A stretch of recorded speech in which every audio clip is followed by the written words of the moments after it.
Pak Nadiem.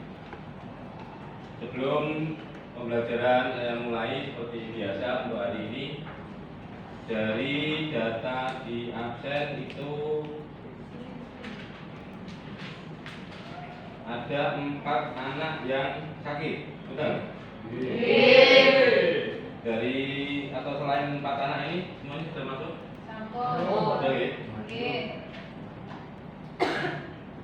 Ya, mudah-mudahan untuk pertemuan kali ini bisa berjalan dengan baik, apalagi ini sudah habis istirahat, otomatis sudah habis jajan, sudah warak, tidak ngantuk, atau mungkin disebut kebalikannya atau tengah warak, PKT. Baiklah, seperti yang saya sampaikan sebelumnya bahwa untuk pembelajaran kali ini kita akan membahas kaitannya dengan sistem perpipaan, terutama berkaitan dengan sistem perpipaan air bersih. Karena nanti sistem perpipaan itu ada banyak, ada air bersih, air kotor, ada untuk AC dan sebagainya. Nah, kita untuk yang pertama ini nanti kaitannya dengan sistem perpipaan air bersih.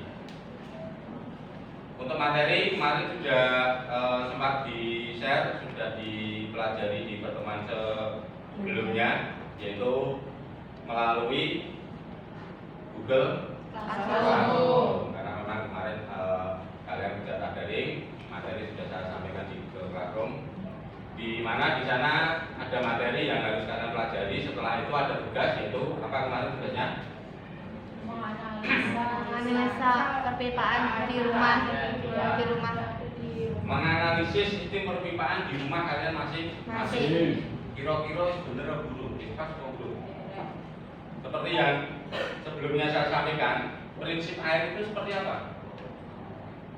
Air itu mengalir dari posisi yang tinggi menuju ke rendah. Prinsipnya itu. Maka nanti dalam instalasi air itu juga harus diperhatikan, harus ada prinsip tersebut. Apakah nanti melalui atau dengan bantuan mesin, atau hanya mengandalkan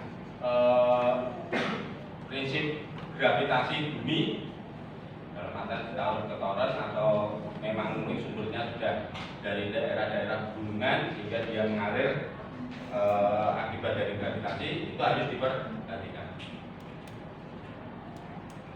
Sebelum lanjut untuk pembelajaran hari ini, mungkin ada yang ditanyakan dulu berkaitan dengan materi yang kemarin, kaitannya dengan sistem air bersih.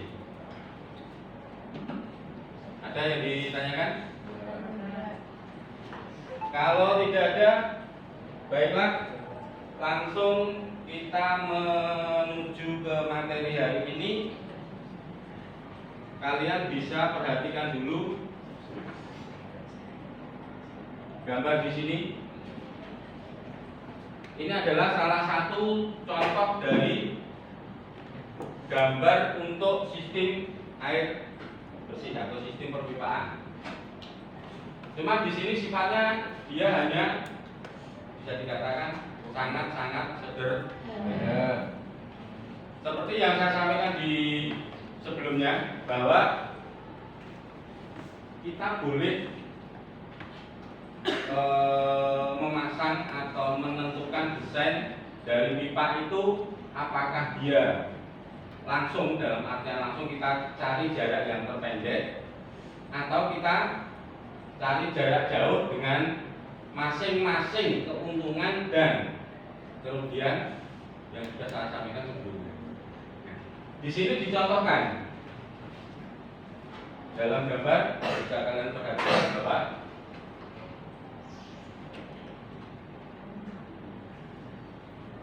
di sini adalah untuk air bersihnya. Ini adalah gambar untuk gabungan antara air bersih dengan air kotor. Di sini dari sumber ini langsung dia menuju ke titik-titik yang diinginkan, terutama kaitannya dengan kamar mandi ataupun dapur. Dia langsung. Cuman kalau dengan sistem seperti ini, kelemahannya apa? Tersumbat. Sumbernya ini kamar mandi, dapur di sini, pipanya kita lewatkan sini. Kerugiannya apa ini? Tersumbat.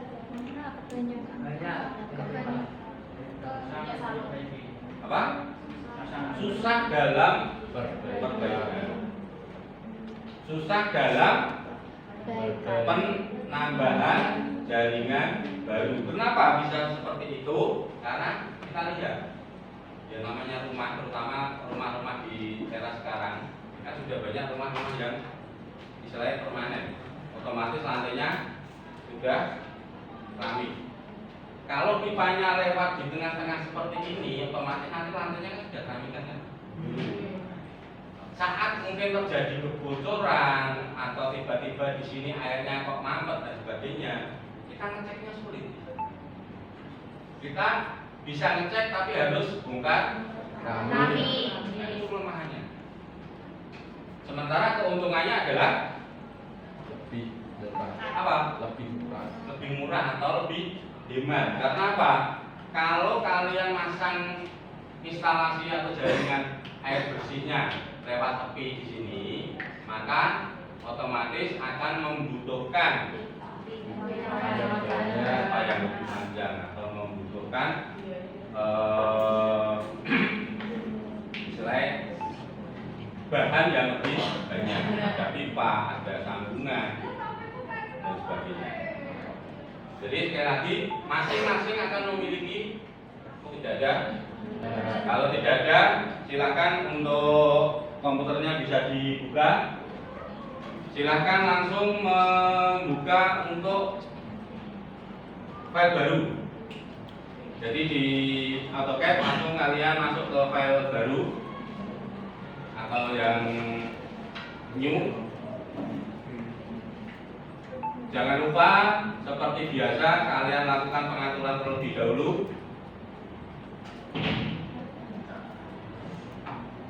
Satuan yang digunakan apa? Desimalnya berapa? Seperti yang saya sampaikan di pertemuan-pertemuan sebelumnya, diupayakan dalam pengaturan satuannya menggunakan apa? Menggunakan senti. Terus desimalnya berapa digit? Berapa? 2. Jadi kalian gunakan atau di pengaturan satuan senti. Terus untuk desimalnya kalian buat 2 angka di belakang koma. Terus untuk nanti gambar denahnya silahkan kalian sesuai dengan desain kalian masing-masing. Oh, mungkin saya ingin miliki rumah yang bentuknya seperti apa. Itu silahkan kalian tentukan sendiri desainnya. Selanjutnya nanti di sumber air, terutama sumber air bersihnya itu juga kalian tentukan sendiri terletak di mana. Seperti yang saya sampaikan tadi bahwa kalau kalian memakai sumber PDAM otomatis atau biasanya terletak di bagian depan atau belakang rumah? Depan. Itu kalau PDAM karena berkaitan dengan apa? Meteran air. Karena kalau PDAM itu meteran air dan harus istilahnya setiap bulan itu kan harus diatur dari PDAM. Kalau diletakkan di belakang kan nggak mungkin. Saya petugasnya harus ke belakang. Jadi biasanya kalau PDAM tetap di depan. Tapi kalau sumur rata-rata kita membuat sumur itu terletak di belakang. Jadi denahnya kalian tentukan sendiri bentuknya atau desainnya seperti apa. Terus yang kedua, sumber air bersihnya berada di mana, itu juga kalian letakkan atau kalian desain sendiri. Sampai sini paham? Paham. Cuman yang menjadi catatan ya terus teknik desain dari denahnya kalian tentukan sendiri, terus kalian membuat denahnya sangat-sangat sederhana, ya jangan. Paling tidak ya dengan kalian mendesain rumah dengan tipe minimal 45. Paham ya? Kalau paham, sekali lagi silakan langsung buka aplikasi AutoCAD-nya. Jangan lupa dilakukan pengaturan terlebih dahulu. Setelah itu bisa langsung mulai gambar denah. Silakan.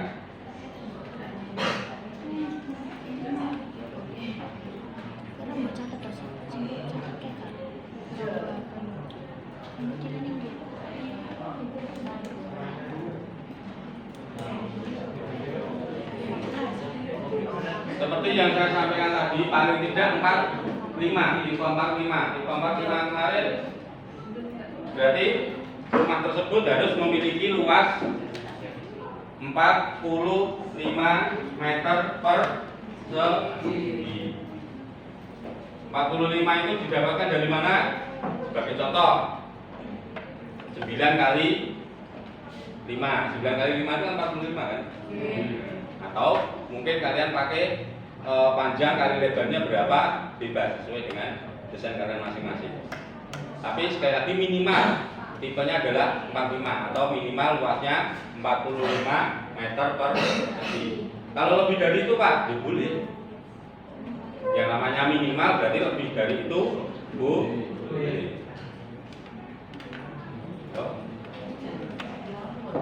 Jadi setting. Ingat satuannya di 2 cm.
Untuk layer garis as dengan garis tembok silakan berbeda.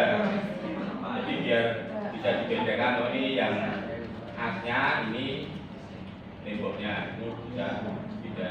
Begitupun mungkin untuk kolom juga bisa dibedakan. Walaupun nanti dalam kita akan setting dulu satuan apa yang harus digunakan. Di sini tadi saya menyampaikan harus atau diupayakan dalam satuan apa tadi? Sentimeter. Jadi kalau misal kalian nanti ingin menggambar garis dengan panjang 3 meter, kalian satuannya pakai senti, berarti kalian ketiknya berapa? 300. Nah, seperti itu. Jadi dibiasakan pakai senti. Walaupun pakai meter boleh tidak Pak? Ya boleh. Tapi dibiasakan, sekali lagi dibiasakan pakai senti. Ya.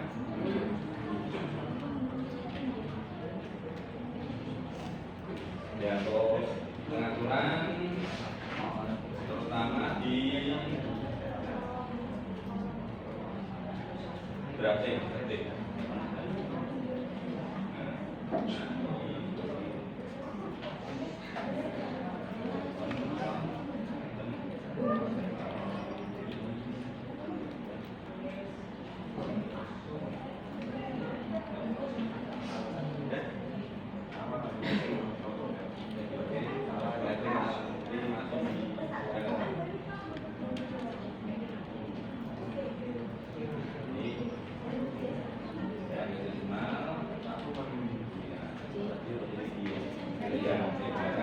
Belakang rumah ada dua angka. Yang ini.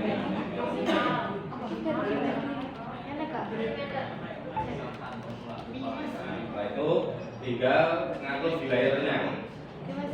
Nanti diberi nama misalnya A. Kalian pakai warna apa? Terus pakai garis ukuran berapa itu di layer. Juga di pengaturan.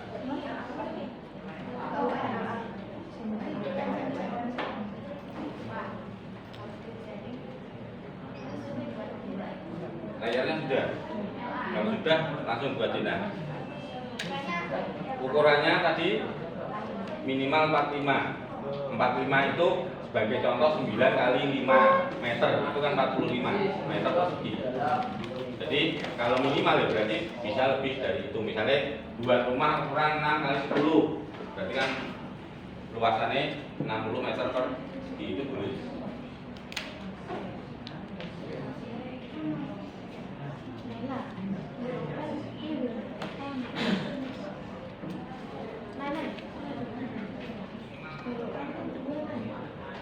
Sekaligus ini sedikit bongkar rahasia berkaitan dengan layer. Bagaimana kok kita bisa mengetahui oh ini gambar hasil gambar kalian sendiri atau gambar hasil copy paste punya temannya? Salah satunya adalah kita lihat di layer.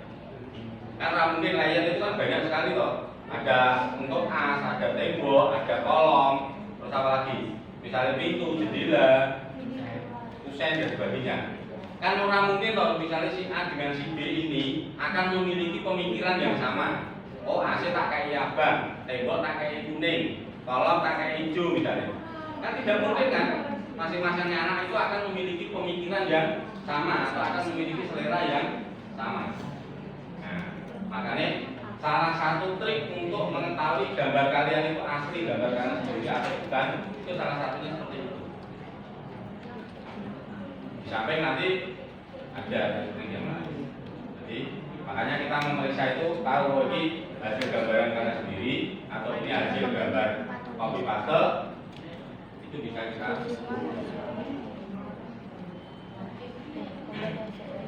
Ini sudah dilakukan pengaturan. Ya.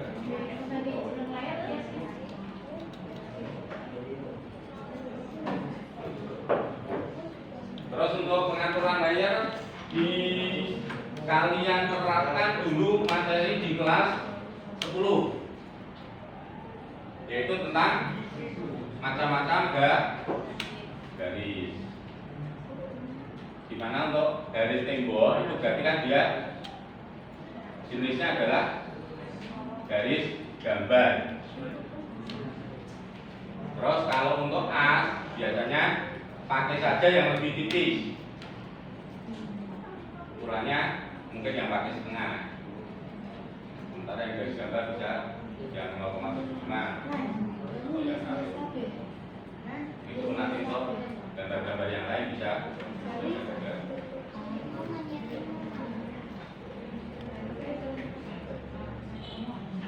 Terus nanti dalam menggambar tembok itu silakan trik kalian yang atau mau pakai trik yang mana itu tergantung dari kebiasaan kalian. Seperti kemarin buat dulu kecil, setelah itu nanti diperpanjang seperti yang kalian melakukan itu juga bisa. Bisa juga kalian pakai apa? multi line. Nanti dari as tinggal dari titik ke titik tarik garis pakai garis multi line itu langsung didapatkan garis garis tembok. Setelah itu nanti di pertemuan tinggal diedit lagi untuk di pertemuannya.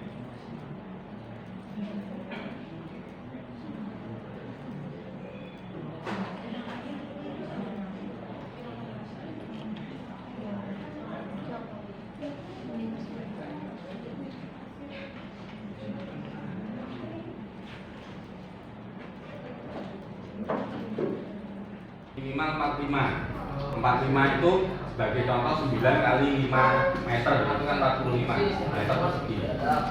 Jadi kalau minimal ya berarti bisa lebih dari itu. Misalnya buat rumah ukuran 6 kali 10 berarti kan luasannya 60 meter persegi itu tulis.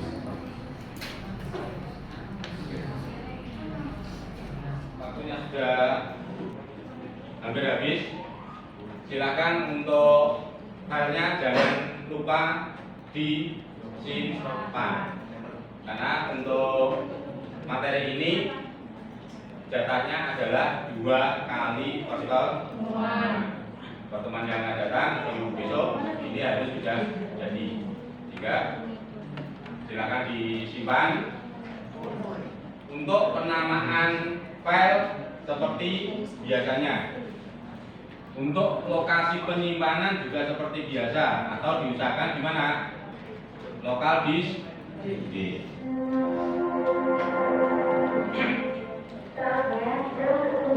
Baiklah, dari pertemuan dari tadi, kalau saya perhatikan masing-masing siswa sudah menggambar dengan baik, walaupun belum ada yang selesai 100%, karena seperti yang saya sampaikan untuk tugas kali ini nanti adalah untuk 2 kali pertemuan, sehingga minimal hari ini harus sudah sampai 50%. Sekali lagi silakan bisa disimpan.